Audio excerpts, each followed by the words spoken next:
तिखट कोणती? ती गुजराती. हा, ते दुसऱ्यांचं जेवण तुम्हाला तिखट लागतं. तिने ना याची भाजी, वालाची भाजी दिली होती आणि कारल्याची भाजी. एवढी तिखट. तुम्हाला घरच्या जेवणाचा त्रास नाही, तुम्ही वडापाव खाल्ला ना त्याच्याने तुम्हाला झालं बाहेर. मग काय करणार आता? काय नव्हतं तर तो भूक तिखट लागली नव्हता, होती. तो बरा होता. भूक लागली होती तर मग आणला वडापाव. मग डाळ भात होता ना, माझ्या घरी यायचा. आता तुझ्याकडे स्वयंपाक व्हायचा होता.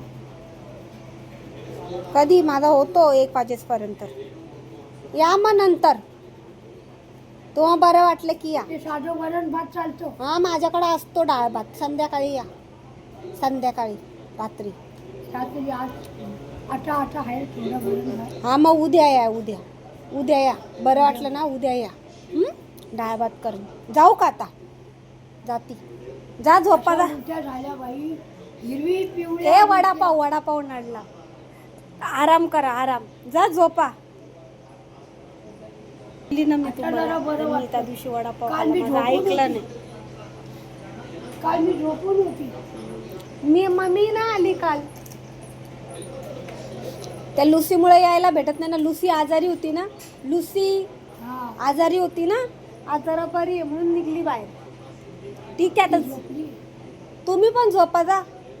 मावशी, मावशी काल कलिंगड खाल्लं. झोपा ना. हा, कलिंगड खायचा. कलिंगड खाल्लं, लिंबू रस पिला. हा, ते चांगलं. थंड थंड खायचं. कलिंगड, लिंबाचा रस, नारळ पाणी. नारळ पाणी पण प्यायचं. पाकिट आणले, ORS, पाण्यात घालून पिला. ORS हा. असंच खायचं. चल आज जाऊ. संध्याकाळी अजून आणले हा, 4 पाकिट. आणा. या मग संध्याकाळी जमलं तर. तुझ्याकडे आहे? नाही, माझ्याकडे नाही. माझ्याकडे तर टरबूज. दिलं होतं हिने एक दिलं होतं, मग ते दाखवलं, मग तसं आलं. डोक्याला लागल, ते लागल डोक्याला. दिलं ना तिने एक पाकिट. डोक्याला लागल. ये बाई, ते डोक्याला लागल. हा, लागल नीट. हा, चला या संध्याकाळी. संध्याकाळी या, उद्या या.